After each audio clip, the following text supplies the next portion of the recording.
Good morning students. Last class में देखिए हमने क्या पढ़े थे, क्या पढ़ रहे थे, क्रॉप एंड वेजिटेबल, है ना।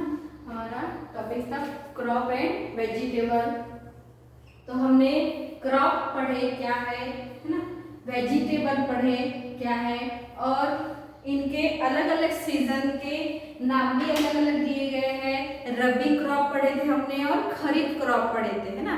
रबी समर में जो निकलता है वो, और जो खरीफ है जो मानसून होते हैं ना उस समय निकलता है, उसको हम खरीफ क्रॉप बोलते हैं। नेक्स्ट हमारा टॉपिक है how do farmer grow good and healthy crop, यानी जो फार्मर होता है वो कैसे हेल्दी, जो हेल्दी और अच्छा जो क्रॉप है, जो है वो क्रॉप्स है वो कैसे ग्रो करता है वो देखेंगे हम।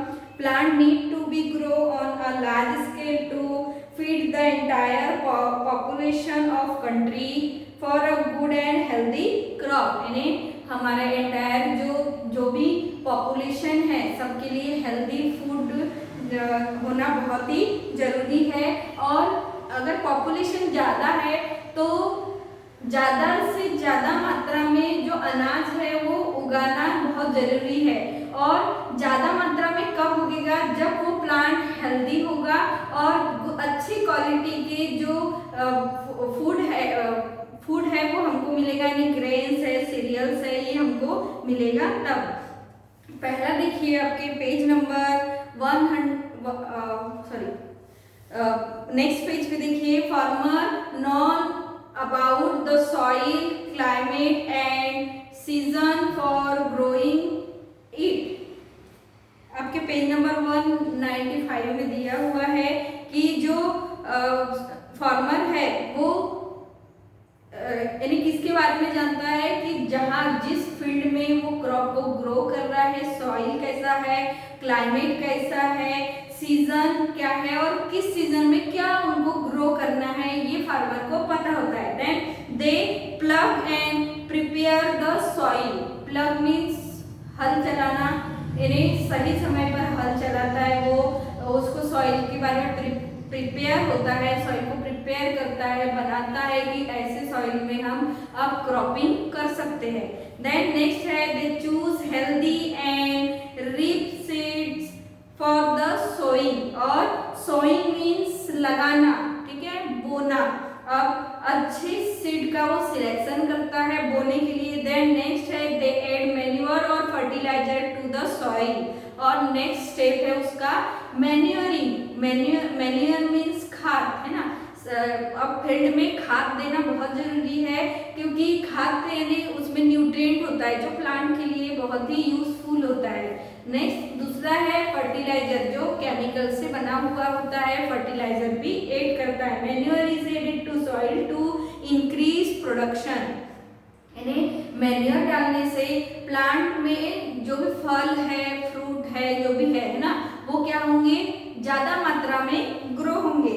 Fertiliser like the urea, super phosphate, ammonium sulphate and nitrate are also added to the soil. ये केमिकल है, फर्टिलाइजर बोलते हैं हम जिनको, वो अपने सॉइल में क्या करता है, ऐड करता है। However over use of chemical fertiliser can be harmful for the soil as well as the crop, यानी जो सॉइल है, क्रॉप है, उसके लिए हानिकारक है अगर हम ज्यादा मात्रा में फर्टिलाइजर का, केमिकल फर्टिलाइजर का यूज करते हैं तो।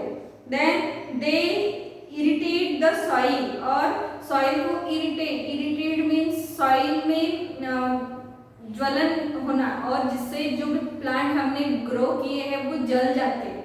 देन नेक्स्ट है protection of crop and storage of seeds, यानी जो प्रोटेक्शन है, अब प्लांट ग्रो कर लिए, सोइंग कर लिए, लेकिन उसको प्रोटेक्शन करना बहुत जरूरी है, और उसके बाद में स्टोरेज।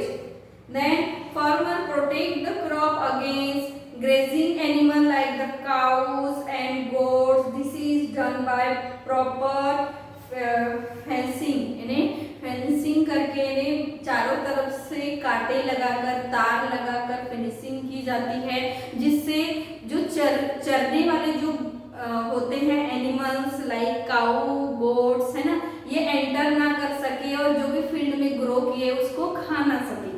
देन नेक्स्ट है pest such as the locusts and grasshopper and caterpillar, they use pesticide, यानी जो कैटरपिलर है और ग्रासोफर्स है, लॉकर्ट्स है, इनको डिस्ट्रॉय करने के लिए पेस्टिसाइड का यूज किया जाता है।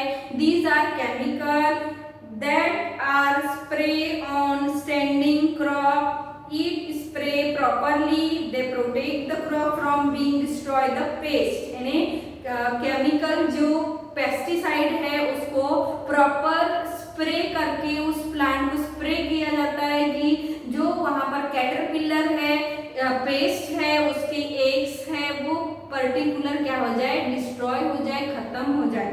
Then however too much of pesticides can be useful to our health, यानी जो पेस्टिसाइड है अगर हम ज्यादा मात्रा में उसका यूज करते हैं तो हमारे हेल्थ के लिए बहुत ही हानिकारक होता है। देन नेक्स्ट है डिसीज, यानी उसने पेस्ट से, कैटरपिलर से, सभी से प्रोटेक्ट कर लिया, है ना। अब प्रोटेक्ट किससे करना है, डिसीज मीन्स बीमारियों से भी उसको प्रोटेक्ट करना है, यानी कोई भी बीमारी प्लांट को नहीं होना चाहिए। नेक्स्ट है when a grain are ripe the crop are harvested and store, यानी प्रोटेक्शन, डिसीज से प्रोटेक्ट करने के बाद में उसको हार्वेस्ट किया जाता है। हार्वेस्टिंग मीन्स कटाई, कटाई के बाद में उसको क्या किया जाता है, स्टोरेज, यानी उसको एक जगह जमा किया जाता है, स्टोर किया जाता है। Then have to be keeped safe from rat, moles, birds, squirrel and insect. अब जब हम उसको स्टोर कर रहे, स्टोर करते समय हमको ध्यान देना पड़ता है कि कोई चूहे ना खाए, गिलहरी उसको ना खाए, अदर जो भी इंसेक्ट्स है वो उस पर अटैक ना करे।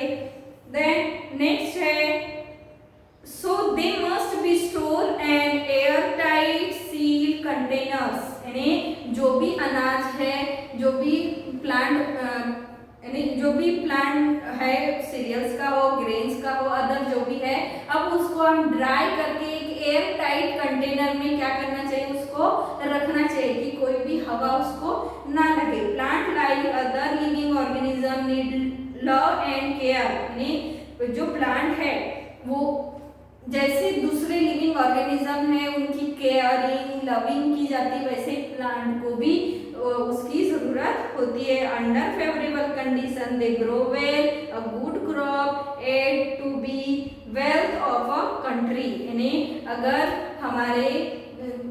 हमारे प्लांट सही होंगे, हेल्दी होंगे, गुड क्वालिटी के होंगे तो हमारा देश भी कैसा होगा, मजबूत होगा। तो यहाँ पर आपका लेसन खत्म होता है, एक लेसन खत्म हो गया। अब नेक्स्ट आपका है जो एक्सरसाइज है, एक है tick the correct answer and second है फिल इन द ब्लैंक। जो आपको मैं ग्रुप में इसका आंसर भेजूंगी तो आपको इसको कॉपी में क्वेश्चन के साथ में आपको लिखना है, या ऑप्शन भी साथ में लिखना है आपको, और वहां पे ऐसे टिक करना है, ठीक है। यानी पहला क्वेश्चन लिखिए, उसके बाद में चारों ऑप्शन लिखना है और जो सही आंसर होगा उसको आप टिक करो, ठीक है। तो ए के भी सॉल्व करना है आपको, हो सके तो आप खुद से भी कीजिए, और उसके बाद में जो बी के क्वेश्चन है ये भी आपको सॉल्व करना है, और सी के मैं बाद में आपको बताऊंगी।